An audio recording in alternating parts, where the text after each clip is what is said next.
We are going to be starting linear algebra. This is my favorite part of algebra, but it's a little bit odd, okay? We're going to be graphing lines. So we've all done coordinates in that we've all graphed points, x and y points. We're now going to graph a line. Now, we did that using a t-chart a couple of lessons ago.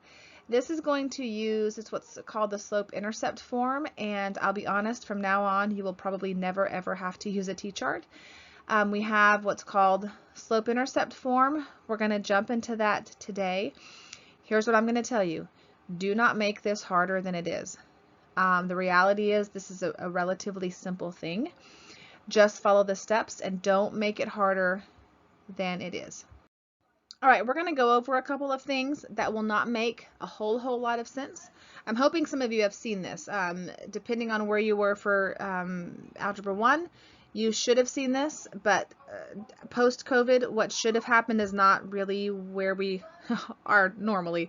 So hopefully you've seen this. If not, it's really not a big deal because it's genuinely not super hard math. It's a little bit weird, but we're going to go over some vocabulary and some explaining of what things are. It will all make sense, more sense when we piece it together. So the first thing you have is this slope-intercept form, and the formula is y equals mx plus b. Now every letter in this represents something. X and y represent an x and y point on a line.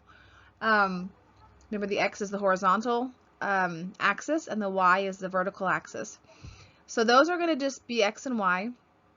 Later we're going to fill values in for those, but for today they're going to just stay x and y. Now, the x will have a number in front of it. We'll get there in a few minutes. B is what we call the y-intercept. So the B, to intercept, like in football, if you intercept a football, you catch it, right? You get in front of the other guy and you catch it. So the y-intercept is where the y line catches, where the y-axis catches the line. So where on your graph the line you're graphing crosses the y-intercept, that is B, and I'll explain that as we go. So B is the y-intercept. M is what we're going to call the slope. Every line has a slope, and the slope is basically the level at which it is angled. Again, this will make some sense in a few minutes. We typically, well, not typically, we always write the slope as a fraction. Rise over run. Every slope has to be a fraction. And the rule is you rise up if it's positive, you rise down if it's negative, but you always, always, always run right. Now, let me put all this together and it's going to make a little bit more sense. Y equals mx plus b, you need to memorize that. X and y are simply the x and y values. B is where it crosses the y-axis, and m is the slope, which is rise over run. So, we have all this background information. Now let's take that information and talk about how we're going to use all of that and what all of that means tangibly. So, you're going to be given an equation. That equation is going to have an x in it and a y in it. So first of all, that kind of freaks people out because there's two unknowns. But this right here holds all of the information that we need to graph a line. The very first thing that you need to make sure is that it is in y equals mx plus b form. And the easiest thing to do is there's my y equals mx plus b. Everything matches this. So the first thing you need to do is make sure it's in the right form. Y equals mx plus b. And the two things, the two pieces of information we need to pull out are the m. I don't know why I wrote a 2 there. That should not be a 2. That should be a b. Okay? We need to pull our m and our b out. Now, you have to pay attention because the sign in front of the number goes with it. So in this case, our b is -3. We'll come back to that in a minute. And our m is 2.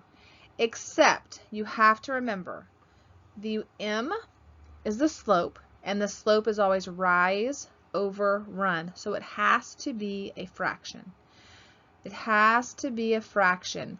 Now, in order to make any number a fraction, we can simply put it over 1 and it's not going to change the value. All right, so we pull our b, that's -3. We pull our m, in this case it's 2, but we have to make it a fraction, so we put 2 over 1. That is all the information we need to form a graph. Oh goodness, I can't draw a straight line with this.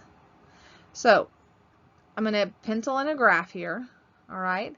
And it looks like the biggest number I have is 3, so I'm going to just put 4 ticks every direction. Remember, x is horizontal, y is vertical. Now here is a big thing. You have to do your b first. You always want to graph your b first. Now what I mean by graph that, remember b is your y-intercept. In regular English, b is where it crosses the y-axis. Our line is going to cross the y-axis at -3, which is right here. The -3 point on the y-axis is our b. So that's my first point. Now in order to construct a line, I have to have 2 points.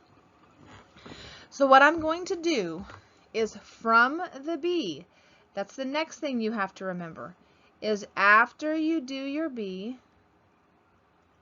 from the b point, not the origin, which is the middle, from the b, you rise over run. And if it is positive, you go up. If it is negative, you go down, but you always run right. So from my b, I am going to rise 2, and I'm rising because it's positive, and I'm going to run 1, and I always run right. So I'm going to go up 1, 2, and I'm going to run 1. And those 2 lines, dots, and I can't draw a straight line to save my life, are my line. Now that's a lot of weird math. Nothing is hard here. There's nothing super hard here. There's some steps that we need to go and put into place, and we're going to do a few more of these. But when I said don't make this harder than it has to be, people, for whatever reason, think there has to be a lot more math done here. There's not. All right, there are going to be a few more steps when it's not set equal to y, and I'm fixing to show you that. So the problem will say write the equation or draw. Nope, that's not at all what it's going to say. Let me start that over. The problem will say graph the line, and then it's going to give you an equation like this. So we have to have it in a certain format. So step 1, you need to make sure it is in y equals mx plus b form. You have to have it set equal to y. In this case, I need to move my 4x over. And because I need it in mx form, mx plus b, I need to make sure my mx, or my x term, is before my b term. So what I'm going to do, let me show you. I need to move it to where it's y equals. I am moving a 4x over. Because of the format of my equation here, mx plus b, I need my x term written first. Normally, I would pick that 4x over and move it over here. But because of the way that I need my equation formatted, I'm going to put it first. I need y equals mx plus b. So y equals mx plus b. Now, -2 is my b, -4 is my m, except remember, I need my m to be a fraction. So how can I make -4 a fraction? I just put it over 1. So -4 equals m, -2 equals b. And all of that information is pulled from that original equation, but I can't pull the information until it's in the correct form. Y equals mx plus b. Now I'm going to graph this.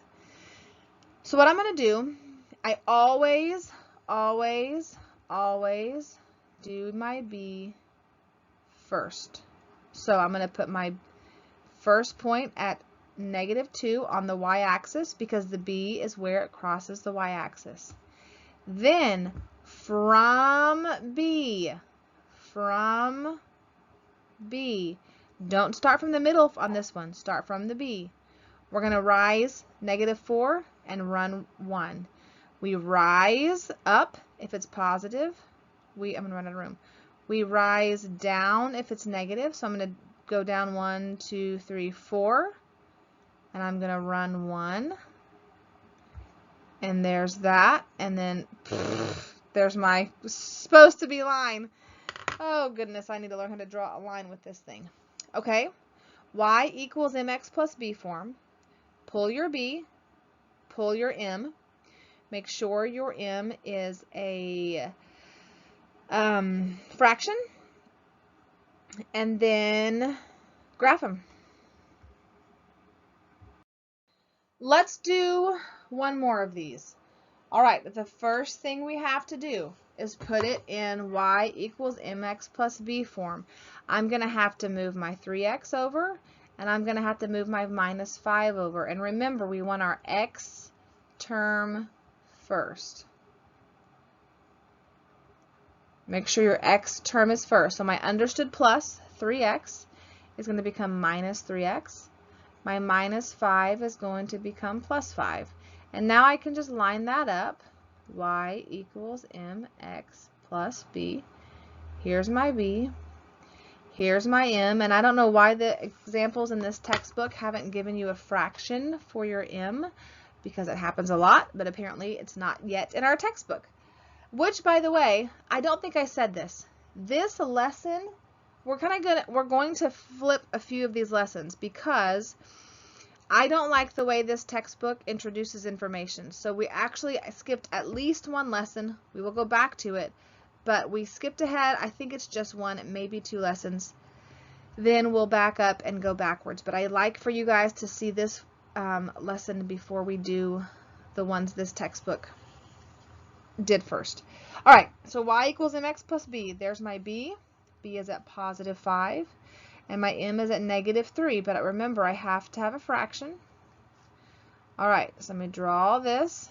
My b is at 1, 2, 3, 4, 5. There's my first point. From the b, I am going to rise -3, so I go down. 1, 2, 3. Oh, I don't need a point there. Hold on. I'm going to, shoot, a fat monkey. I'm going to go down 3, 1, 2, 3, and I'm going to run 1, and there is my line. All right, I would like for you to try this one on your own. See if you can do this without my help, and then come back and we'll check it together.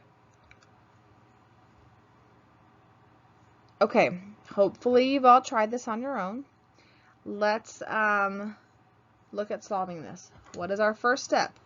Our first step is to put it in the correct form, which is y equals mx plus b. Now this one's going to be slightly different,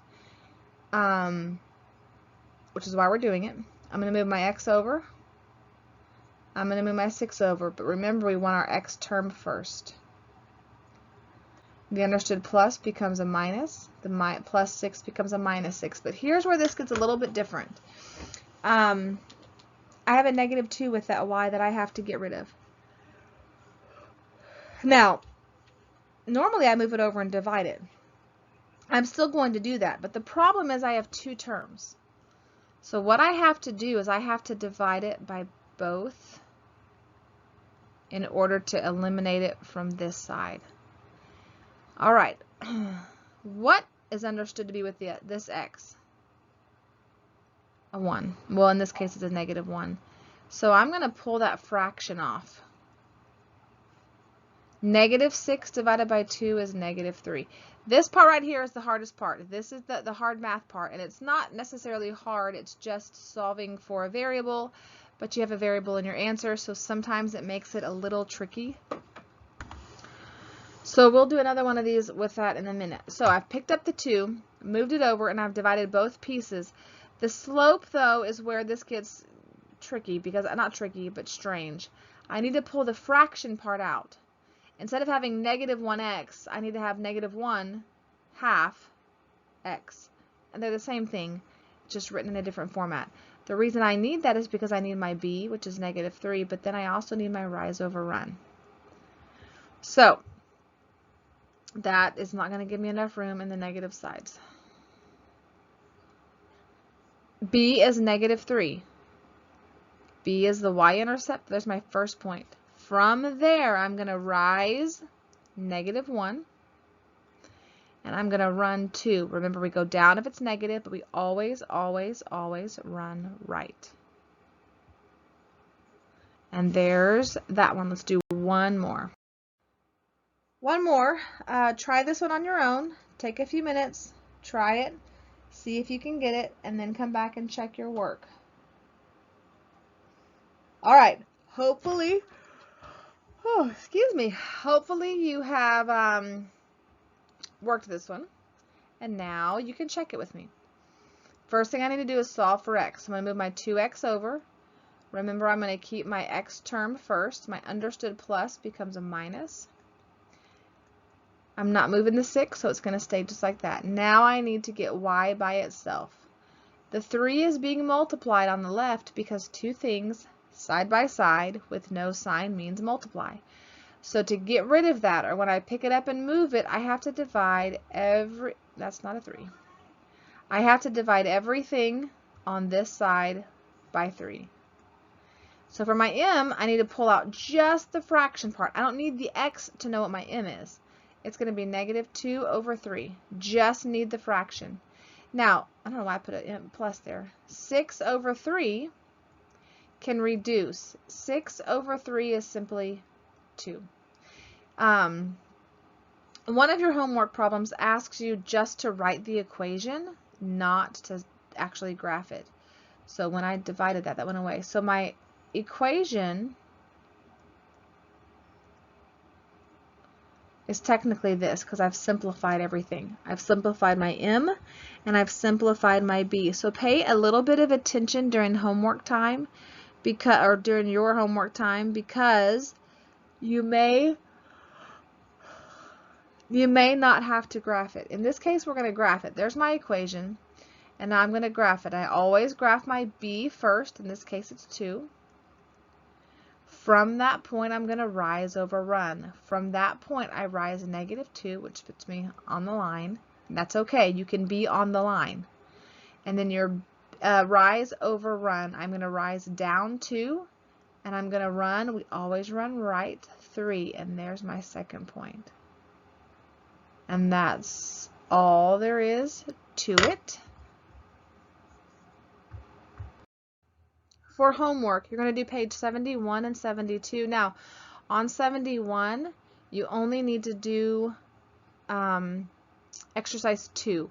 The top part is explanation and some examples, and we just worked, I think, maybe all of the in-class stuff on here. So on the bottom of page 71 is number 2. On that one, pay attention, because all you need to do is write the equation, and it asks you to list the slope and the y-intercept. So basically your answer will be something like, there's my equation, m is 2/3, there's my slope, b is 4.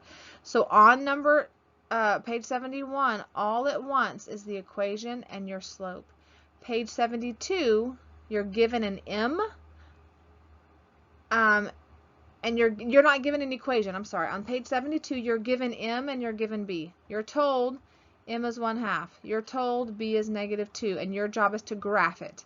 So you're already given your information. B is -2. From there, I rise 1, run 2, and graph it. You don't have to manipulate anything on the second page to get it into y = mx + b form. You're just given your m and your b. Text me if you have any questions.